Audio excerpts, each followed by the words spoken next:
Friends, welcome to Ultramax education. Myself Kanak. आज की इस वीडियो में आप सभी का हार्दिक स्वागत है। आई होप आप सब लोग ठीक होंगे।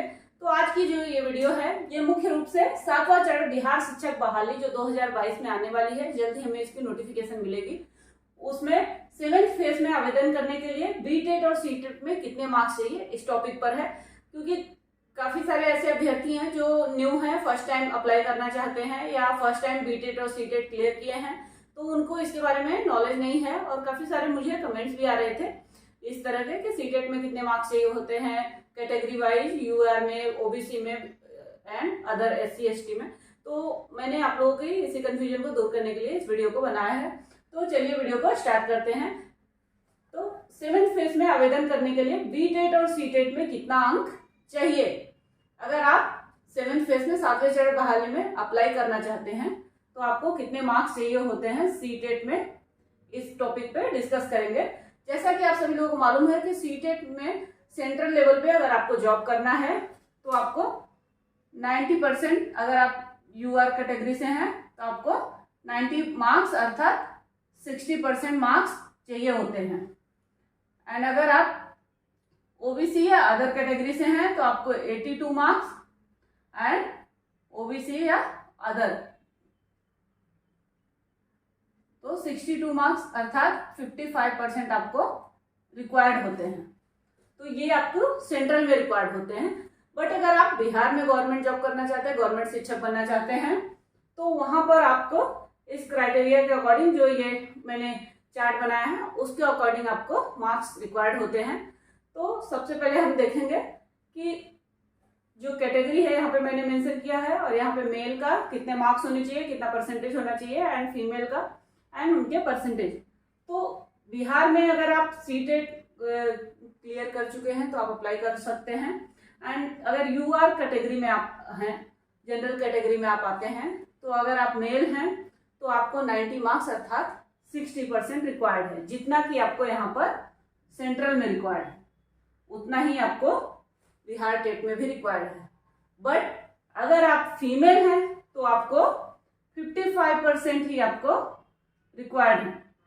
55% अर्थात 55% जब निकालेंगे 150 मार्क्स के, जैसा कि आप सभी लोग को मालूम है कि सीटेट में 150 मार्क्स के एग्जाम होते हैं एंड 150 क्वेश्चन भी आते हैं, तो जिसमें से आपको 55% बनता है 82.5 या 82 से आपका ऊपर मार्क्स है, 83 है तो भी आपको काउंट होगा।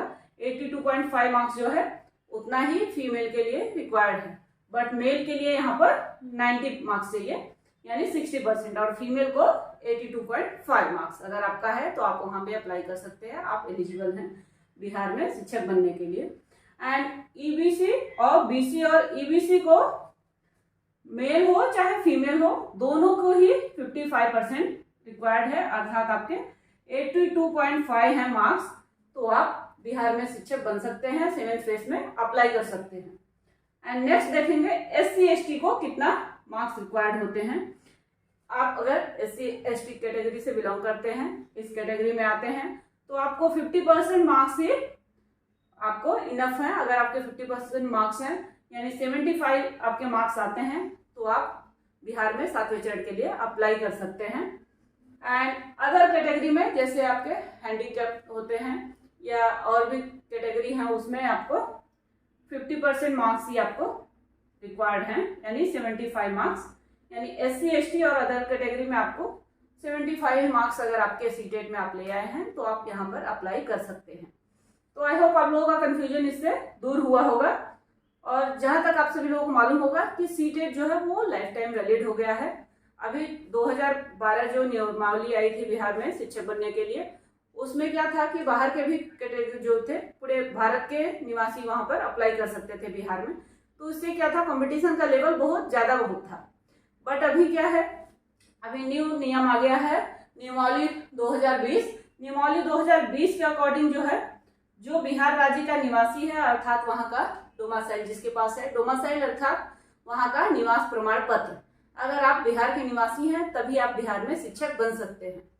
तो अभी क्या है, नियम में चेंजेस आ गए हैं। इससे क्या फायदा हुआ है कि अभी थोड़ा सा कंपटीशन लेवल जो है वो कम होगा।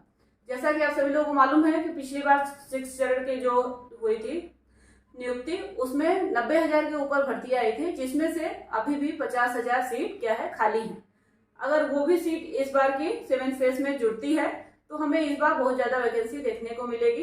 अप्रोक्स 1 लाख के ऊपर हमें वैकेंसी देखने को मिलेगी। और उसमें भी प्लस पॉइंट ऐसा हो गया है कि सिर्फ इस बार बिहार के ही अभ्यर्थी यहाँ पर आवेदन करेंगे, तो इसलिए इस बार ज्यादा लोगों के चुने जाने की संभावना है। अगर आप बिहार के निवासी हैं तो आप शिक्षक वहां पर बन सकते हैं। गवर्नमेंट जॉब अभी बिहार में इस बार आप पा सकते हैं। एंड रही बात सामान्य शिक्षक जो है 1 से 5 तक बनने के लिए क्या एलिजिबिलिटी है, ये भी मैंने पहले भी बता चुका है अपने वीडियो में। अभी भी मैं बता रही हूँ कि अगर आप 12th पास हैं एंड आपका एजुकेशनल कोर्स है DLED या BEd, और उसके साथ ही साथ आपका BTET या CTET क्लियर है, तो आप 7th फेज में अप्लाई कर सकते हैं for 1st to 5th। And 1st to 5th के शिक्षक को सामान्य शिक्षक के नाम से भी जाना जाता है। एंड 6 to 8 के शिक्षक को स्नातक शिक्षक भी कहा जाता है। तो अगर 6 to 8 के आप लिए अप्लाई करना चाह रहे हैं तो आपका ग्रेजुएशन कंप्लीट होना चाहिए, साथ ही साथ आपका BEd या DLED में से भी कोई भी एक कोर्स कंप्लीट होना चाहिए। इस तरह का कोई भी एजुकेशनल कोर्स अगर आपने किया है तो आप अप्लाई कर सकते हैं। एंड साथ में आपका BTET या CTET में से कोई भी एक आपका क्लियर होना चाहिए। तो ये आपकी क्राइटेरिया होती है गवर्नमेंट जॉब के लिए। एंड इसके साथ ही काफी लोगों के मुझे कमेंट आया कि क्या 2021-22 में जो CTET अभ्यर्थी जो CTET क्लियर किए हैं वो इस बार 7th फेज में अप्लाई कर सकते हैं कि नहीं कर सकते हैं। तो इसके लिए मैं इसका जवाब देना चाहूंगी कि जो 2021-22 के CTET अभ्यर्थी हैं उनका एक्चुअली रिजल्ट तो आप लोगों का आ चुका है, तो आप लोग डेफिनेटली 7th फेज में अप्लाई कर सकते हैं। बट उनको कंफ्यूजन आई थिंक इसलिए हो रही है क्योंकि डिजी लॉकर में अभी तक सर्टिफिकेट नहीं शो कर रहा है, डिजी लॉकर में अभी तक सर्टिफिकेट नहीं आया है, तो आई थिंक आप लोगों को इसलिए कंफ्यूजन हो रहा होगा। तो अगर डिजी लॉकर में नहीं भी आया है तो भी आप यहाँ पर आवेदन कर सकते हैं। एंड जहाँ तक संभावना है कि 7th फेज की नोटिफिकेशन आते आते तक हम लोगों का सर्टिफिकेट भी आप लोगों का डिजी लॉकर में आ जाएगा। तो आप लोग ऐसा निराश मत होइए क्योंकि हम लोग का सर्टिफिकेट जो है वो जल्द ही आने वाले हैं।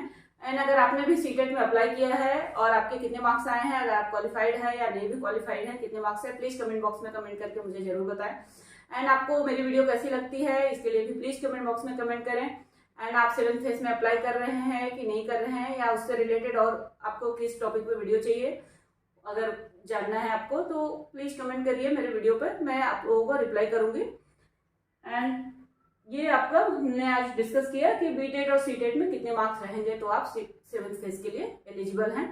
तो आई होप आप लोगों के सारे जो कंफ्यूजन थे, आपके क्वेरीज थी, वो दूर हुई होंगी। तो चलिए मिलते हैं फिर नेक्स्ट वीडियो में। आई होप आप लोगों को मेरी ये वीडियो पसंद आई होगी। अगर वीडियो को पसंद आई तो प्लीज मेरे चैनल को लाइक शेयर एंड सब्सक्राइब जरूर करें। Thank you for watching.